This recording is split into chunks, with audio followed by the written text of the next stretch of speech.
और देश के और विश्व के, हमारे जीवन के जो बड़े मुद्दे हैं आज दिन के, उस पर चर्चा होगी।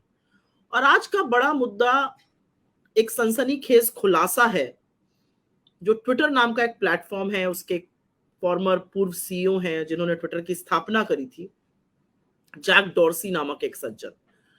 जैक डॉर्सी के साथ प्रधानमंत्री मोदी की तमाम तस्वीरें हैं, वो भारत भी आ चुके हैं।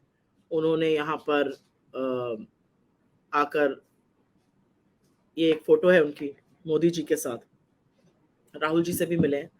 उन्होंने एक बड़ा सनसनीखेज खुलासा किया है और उस खुलासे में उन्होंने कहा है कि जब इस देश में किसान आंदोलन चल रहा था, आपको याद ही होगा कि कैसे लाखों करोड़ों किसान दिल्ली की सरहद पर बैठकर अपने हक की लड़ाई लड़ रहे थे, तब इस देश की चुनी हुई सरकार ने उनका समाधान नहीं ढूंढा था।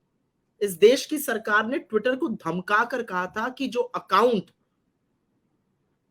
किसानों की बात कर रहे हैं, किसान आंदोलन को ज्यादा दिखा रहे हैं, उनको बंद किया जाए, नहीं तो ट्विटर को बैन कर दिया जाएगा और उनके ऑफिसेज और घर पर रेड होगी। ये अलग बात है कि 14 मई 2021 को पुलिस, दिल्ली पुलिस ट्विटर के दफ्तर पहुंच भी गई थी गुड़गांव में। लेकिन अब थोड़ी सी बात मैं करना चाहती हूं किसान आंदोलन की, क्योंकि ये स्थिति भयावह है। ये स्थिति वाकई में चिंताजनक है कि एक सरकार इतने दमन पर उतर आई थी। आपको याद होगा कि कैसे काले कानून जो थे वो काली रात में बने थे, अध्यादेश के माध्यम से उनको जबरन पास करा दिया गया था। देश भर में किसान इससे आंदोलित था, किसान सड़कों पर उतर आया था। 1 साल से लगभग किसान दिल्ली की सरहद पर बैठकर प्रधानमंत्री से मिलने की बाट जोह रहा था। और असलियत यह है कि प्रधानमंत्री ने मिलना तो दूर, उनकी सनद भी ना लेनी चाहिए। और प्रधानमंत्री ने गड्ढे और खाइयां खुदवा दी थी कि वो दिल्ली एंटर ना कर पाए बॉर्डर पर, और वहां पर कटीले नुकीले तार बिछवा दिए गए थे। यही नहीं, इन्हीं किसानों पर उनके उन बेटों से जो जवान बनते हैं, जो सरहद की रक्षा करते हैं, जो पुलिस में जाते हैं, जिनके शव तिरंगे में लिपट के आते हैं, उन्हीं के पिता पर, उन्हीं के दादा पर इनके बच्चों से लाठियां चलवाई थी। 750 किसानों की शहादत हुई थी, आपको याद होगा। इन किसानों को प्रधानमंत्री ने आंदोलनजीवी कहा और उनके साथियों ने इनको नक्सली, आतंकवादी, पाकिस्तानी, खालिस्तानी, न जाने क्या क्या कहा था।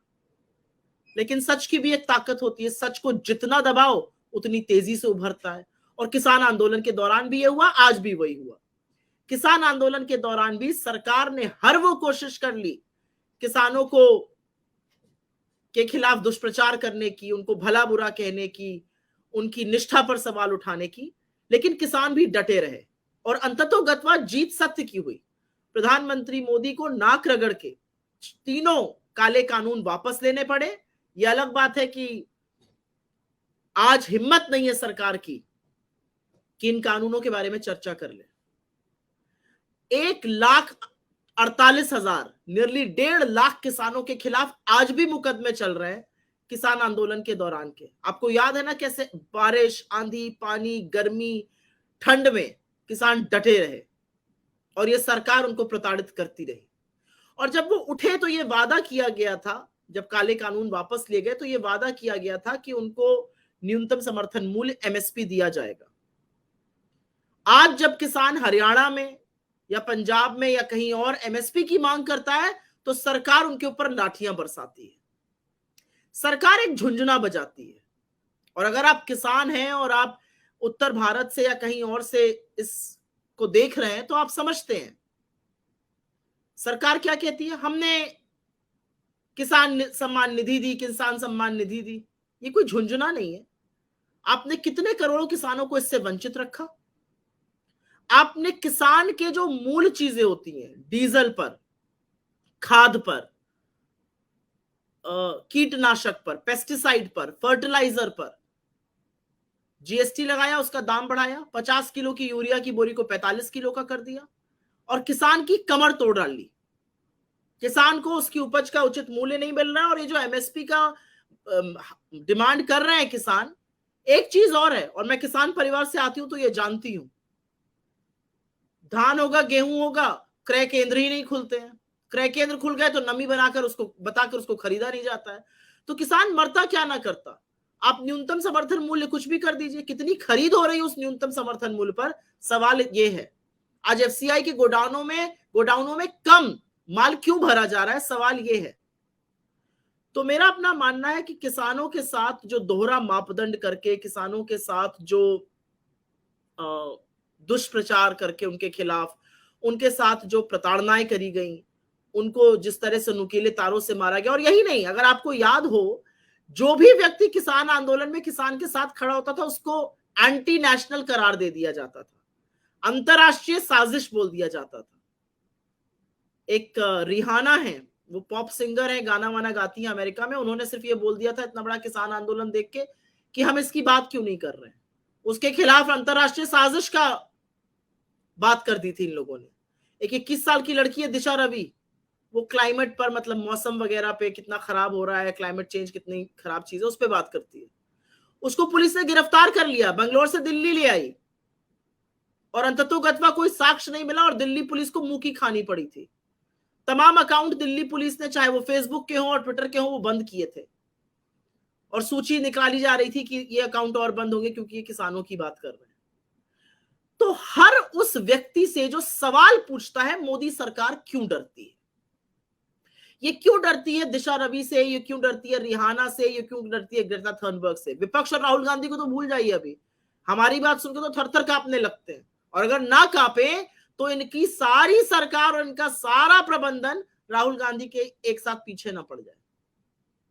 तो मेरा अपना मानना यह है कि सच को अगर आप दिखाएंगे, अगर आप सरकार से एक भी सवाल पूछेंगे, तो सरकार शर्तिया आपके खिलाफ अपनी दमनकारी पुलिस भेजेगी, आपकी प्रतिष्ठा पर सवाल उठ जाएगा, आप एंटी नेशनल करार कर दिए जाएंगे। कर देखिए एक बार। और सरकार के जो ट्रोल हैं, जो बददिमाग इनके लोग हैं, वो आपके ऊपर चढ़ बैठेंगे कहने के लिए कि कितने खराब आप लोग हैं, कितने एंटी नेशनल हैं। जबकि असलियत यह है कि भारत जैसे लोकतंत्र में किसी की भी आवाज को दबाना, उसका हनन करना, उससे ज्यादा एंटी नेशनल काम कोई दूसरा नहीं है। और क्योंकि यहां पर चर्चा हो ही रही है किसानों की, तो जो किसान आज भी एमएसपी की अपनी मांग को, न्यूनतम समर्थन मूल्य की अपनी मांग को लेकर बैठे हैं, उनके बारे में सरकार क्या कहना चाहती है, उस पर हम जरूर जानना चाहते हैं। जैसा कि मैंने पहले कहा, रोज दिन के बड़े मुद्दे पर, जिन मुद्दों को हमें लगता है आपसे वार्ता करनी चाहिए, और ये वार्ता दो तरफ होनी चाहिए, आपकी भी बातें सुननी चाहिए अपनी बातें कहने के बाद। और मैं रिक्वेस्ट करूंगी अपने फेसबुक के हेड से कि हम कल से प्लीज लोगों के सवाल लें, लोग क्या कहना चाहते हैं, उनके मन में क्या है, उनकी बात करें। हम मन की बात थोपने वाले आप पर लोग नहीं हैं। हमारे नेता ने हमें सिखाया है कि देश की बात सुननी चाहिए। आप क्या कहना चाहते हैं, आपका क्या मत है, आप क्या चाहते हैं कि आपके राजनेता सुने, आपकी तकलीफें भी हो सकती हैं, वो दो नसीहत भी हो सकती है, वो किसी चीज का जश्न भी हो सकता है, किसी चीज की खिलाफत भी हो सकती है।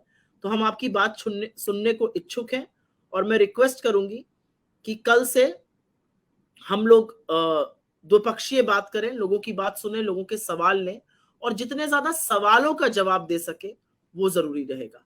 आज आप सब लोगों ने ज्वाइन किया, उसके लिए मैं बहुत शुक्रिया अदा करती हूँ, आपका बहुत धन्यवाद। और रोज ऐसे ही शाम को मुलाकात आपसे होती रहेगी, और हम लोग आगे चर्चा को बढ़ाते रहेंगे। बहुत बहुत धन्यवाद।